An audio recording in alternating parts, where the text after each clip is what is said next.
Okay, so I would like to suggest that there is a thesis here which I like to table, and the thesis is that Uber, by a long stretch, can be considered as a poster child of the new era of capitalist power.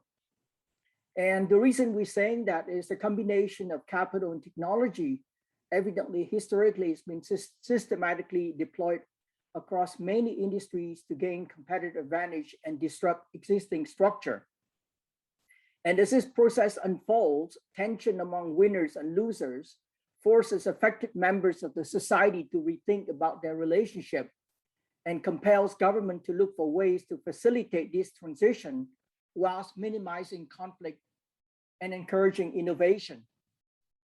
So in this brief presentation, I would like to examine the socio-economic impact of the app-based technologies developed by Uber to create the ride-sharing segment in the demand transportation industry in the US and worldwide. Noticeably, Uber's rapid growth and entry of its competitor changed the economics of the demand transportation. And I would like to surmise in similar fashion to what Amazon transformational impact to the consumer retail industry did 20 years ago.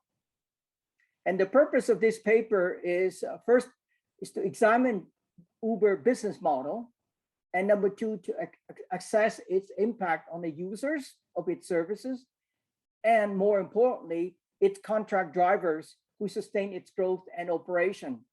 And like I said in my opening remarks, this is bringing business to sociology as opposed to sociology to business. So please bear in mind that it's fairly heavy in terms of business data, and to that extent, I do apologize if it's perhaps tend to be skewed in that direction. The presentation outline is in fourfold. First of all, I would like to very briefly examine Uber business model and how it's viewed its revenue potential, competitive advantage, and risk factors. And then, most importantly, we would like to poke very, very closely at Uber's capital structure and its private funding sources. We also would like to examine its revenue sharing scheme with the contract drivers and the method how it extracts cost differential. And last but not least, we'll definitely have a very, very, very cursory look at its future prospect. Because although the profitability of Uber and its major competitor like Lyft in the ride sharing business and DoorDash in the food delivery remain very elusive, the collective impact that they have made in the transportation and restaurant business are far-reaching and merits close examination by all stakeholders, from users, suppliers, workers, government regulators, to accommodate their disruptive effects. Now, the disruption to the transportation sector, the social impact of technology has been evaluated, time and time again. And even in an early 20th century survey of the nature of human instinct for workmanship and innovative proclivities, Thorsten Veblen has already noted that this sense of workmanship is contaminated by pecuniary interest and appropriated by industry for monetary gain. There is a long list of references that have been added to this presentation, which I welcome to look at. And according to Veblen, this unfortunately lead work to workers' alienation and servitude to the industrial machine, which owns and controls the ways mean by which technology and production. Against this ominous tendency, Herbert Marcuse and Louis Mumford argued that technology is actually a social process in which the technical aspect is only a partial factor, which should be managed for the sake of individual development and valorization of ingenuity, than simply to feed the powerful mega machine of standardization and uniformity. Now, how is technology captured by capitalists, and what are the forces driving it? My sense of evaluating is to again look at the textbook that the business themselves are using. And here I'm referring to two milestone textbook on business creativity and disruption. One is by Michael Porter and the other one by Clayton Christensen. The chart that I've added here basically exemplify the manner by which Michael Porter looked at the industry. And as you well know, he's dividing the industry into the 5 sectors. And the view that the business should take is analyze each of them and trying to gain maximum advantage, either from the buyer, the supplier, the way its product differentiated, its competitor, and more so importantly, the new entrant into the business itself. And what Christensen did is that he basically blow up the new entrant factor by introducing the concept of disruptive innovation. And disruptive innovation can come from many sources, but the one that we like to examine today is, first of all, the new capital sources, and number two, the unserved market. And those are the 2 areas that Uber had significantly capitalized on. And as Porter is advising companies, it's a zero-sum game, and so far as they're concerned, and they can only be winners and losers. And Christensen pushes the argument even further that in order to win, one has to win big, and one has to change the rule of the game. And another way of putting it is Simpson Bichler and Jonathan R. Nitzen argued that the use of capital controlled the existing order and to create new order in the quest for differential order. And I believe the founder of Uber, Travis Kalanick, and its early investors embraced this business model and applied it to the demand transportation system, which at that time was comprised strictly of the taxi and limousine service. The Uber business and its plan of execution is fairly straightforward if you wanted to look at the way they're looking at it. They are evaluating the business opportunity for distances shorter than 30 miles. And they estimating it's worth approximately 2.5 to 5.7 trillion, of which the booking that they had in 2008 represent less than 1% of market penetration. So this very large untapped market is the one that they are targeting. And they're targeting it across the world, not just in North America, where it originated, but in every corner of the world, as you can see from the map here. So the business case is to grow big and to grow very, very fast. And if that is the case, how do you do that? It has to do with the capital structure that it managed to create. So Kalanick brought along with him a wealth of experience in raising capital, especially in the private market. And without the private funding, the technology platform would have not been deployed, and the cash out later through the IPO would have not been realized. Most importantly, I would like you to take note that of the 1,000 venture capital fund in 2009, the top 50 investor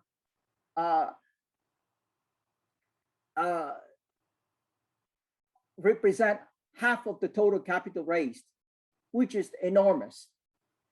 And for a total of 450 billion that have been raised in the venture capital market alone. Now, it may be very small compared to the total equity market, but it is extremely active in the software and service industry. Now, most noticeably, the chart that I've created here shows the cumulative funding raised by Uber over time. So it raised approximately 25 billion over the period of inception, which is approximately 9 years. And it went into IPO in 2009. It is valuated at 75 billion, which is 3 times the amount of funding that it raised,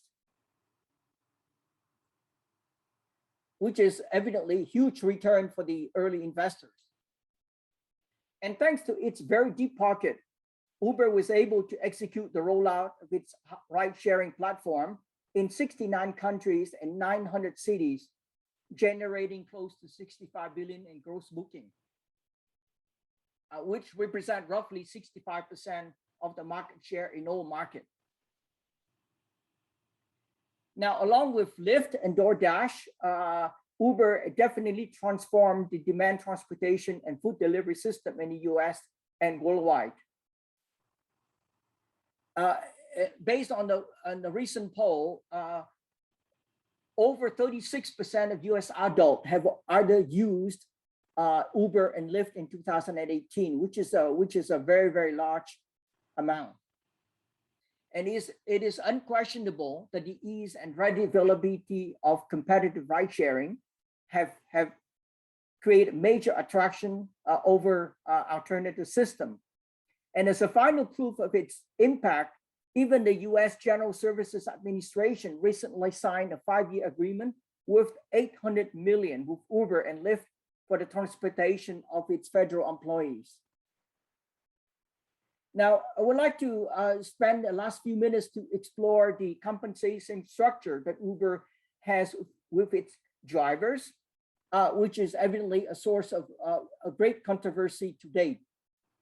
Its revenue sharing system worked on the basis that it collects right off the fee that the driver acquired as part of its commission, and then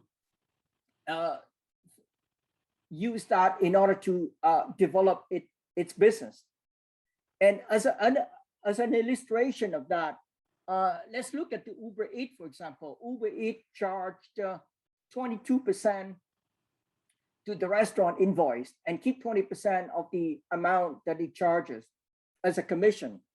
So the restaurant owner only retains 75% of its pre-delivery revenue, and the driver collects roughly between 27 and 36% of the total invoice.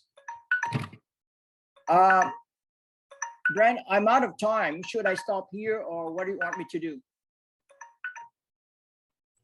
If you could just wrap it up, okay, that would be good. Yeah. All right. So basically, as you can see here, the scheme itself greatly skewed towards the Uber owners, and its relationship with its driver evidently been very tenuous, and resulting into numerous dispute, which is heavily publicized.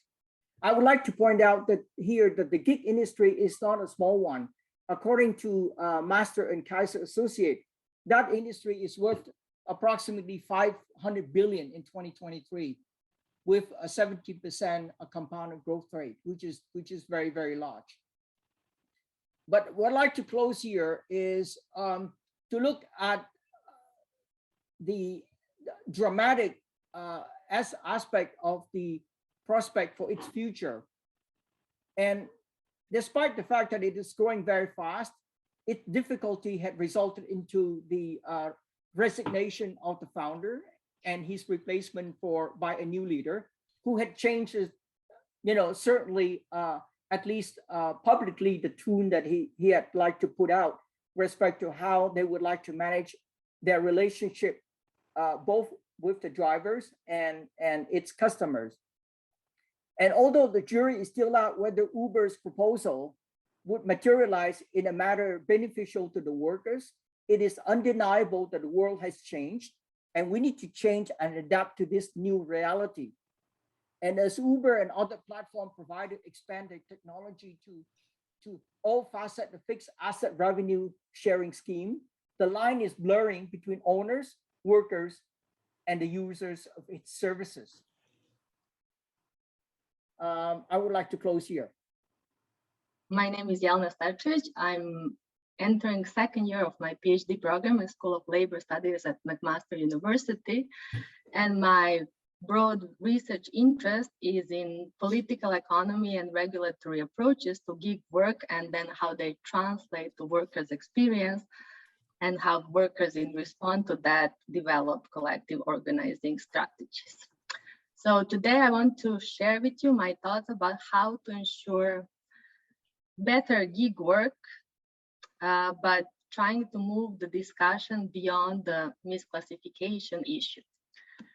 As always, we like to start with data, and this has been a very complicated issue with the gig work, and it has been contested that the lack of data and lack of common definition and the broadness of the issues that come up with gig work or platform work has really impeded regulatory efforts and allowed gig work to operate in somewhat gray areas.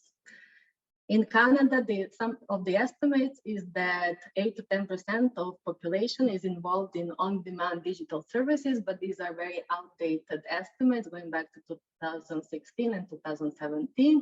And it's reasonably to believe that this number has grown substantially, especially during and in the aftermath of the COVID-19 pandemic.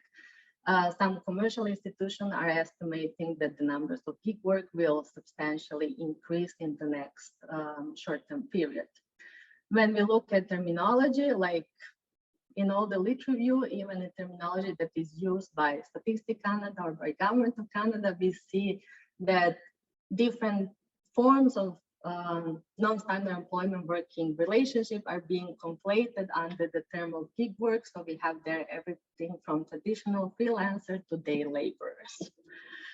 However, despite this lack of data and definition, there has been significant activity in the last couple of years, especially in litigation, be it Uber versus Heller and CapW versus Fedora, as the most prominent cases. In the first one, just recently, Ontario Supreme Court of Justice certified class action suit against Uber following the previous ruling of Supreme Court of Canada about arbitration costs not being enforceable because it's unconscionable. In the later CapW versus Fedora, the Ontario Labour Relations Board found that Fedora couriers were dependent contractors and therefore had rights for collective organization and certified as a union. Excuse me. We all know that Fedora left Canada, and that has been a big blow to this victory. However, these two cases point to very important developments when we talk about gig work. One is the recognition of the course of imbalance of power between platforms and workers, and the other one about the extent of control platform exercise over workers. There have been some government initiative recently on both federal and provincial levels. However, it seems that legislative solutions are far on the horizon.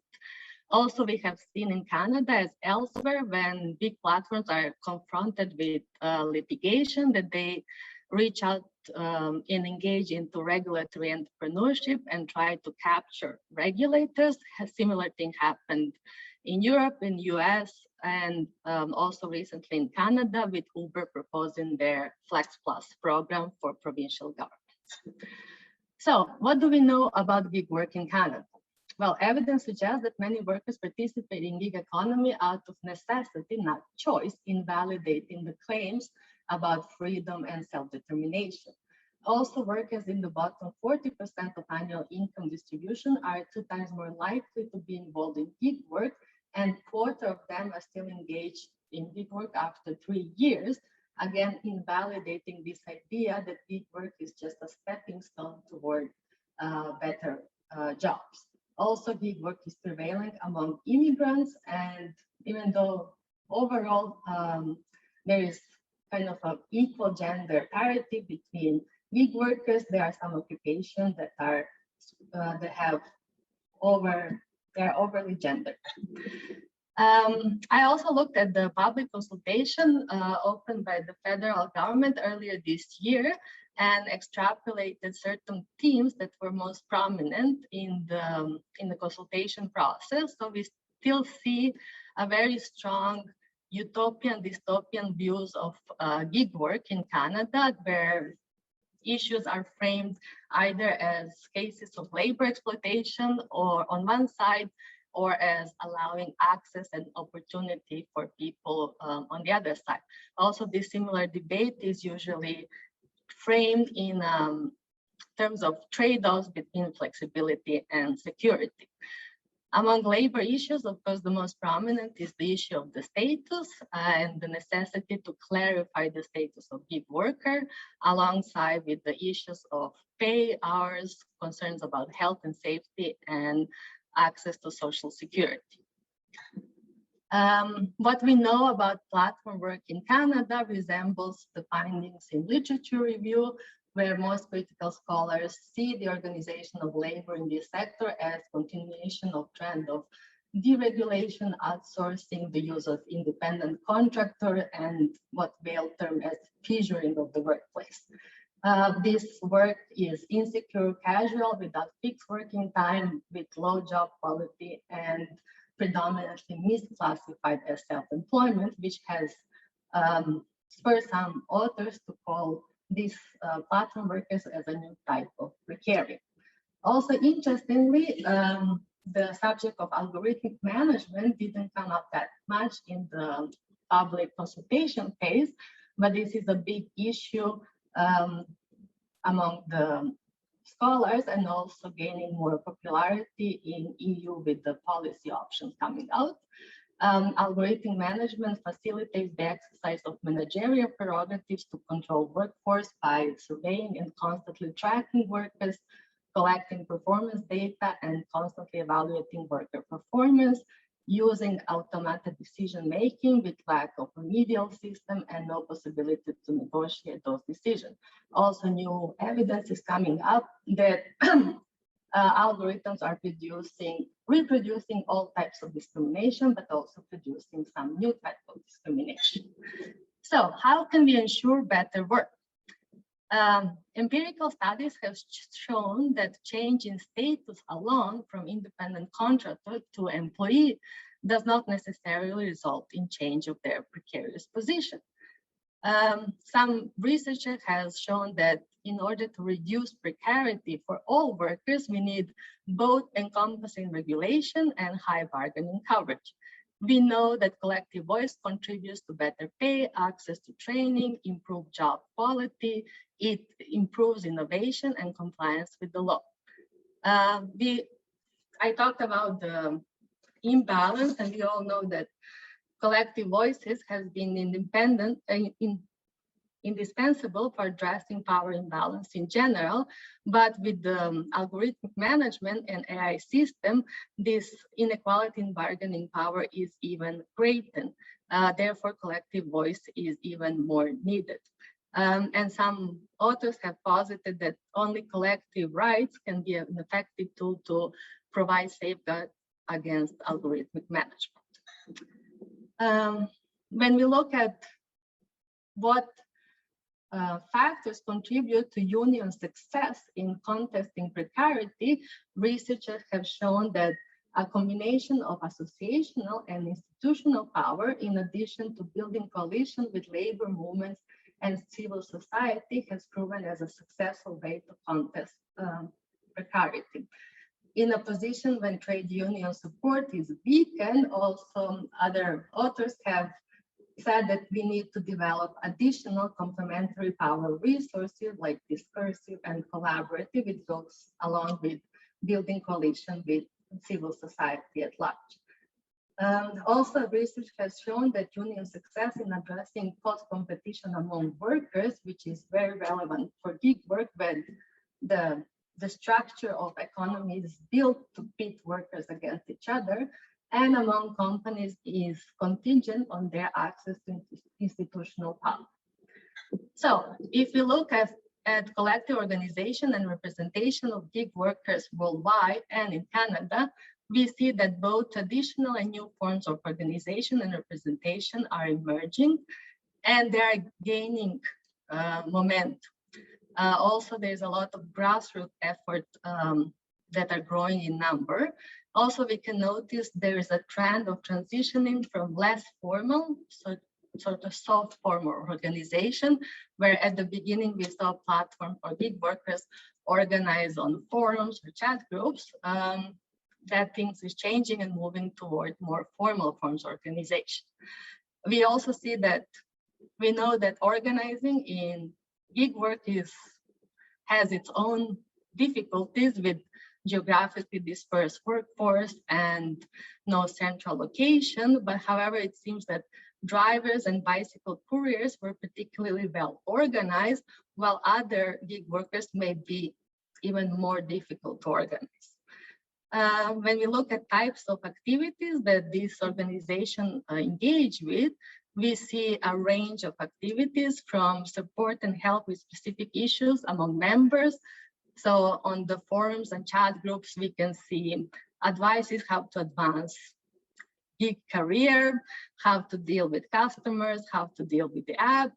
And then we are moving toward more views that traditional trade union activities such as public protests. Just a couple of weeks ago, we had one in Mississauga, petition, boycott campaigns on social media, like the DoorDash on TikTok, to formal unionization through litigation. I mentioned earlier the 2 cases, but we have more cases pending in British Columbia, in Manitoba with Skip the Dishes, and so on. In all these forms of organization and type of activities, what has to be noted is the importance of partnering with strong traditional trade unions, like in the case of Canada with KPW or with Union of Food and Commercial Workers. So, where can we take this further on?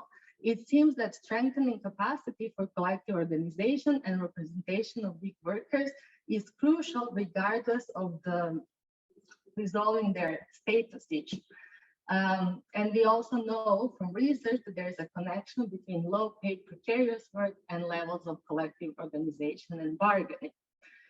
When we look at Canadian context, what we have to investigate and ask ourselves is, under what we can call unfavorable institutional framework with employer-specific majoritarian collective bargaining model and lack of access to institutional power, but also trade unions' own hesitance towards sectorial bargaining, what strategies can be successful?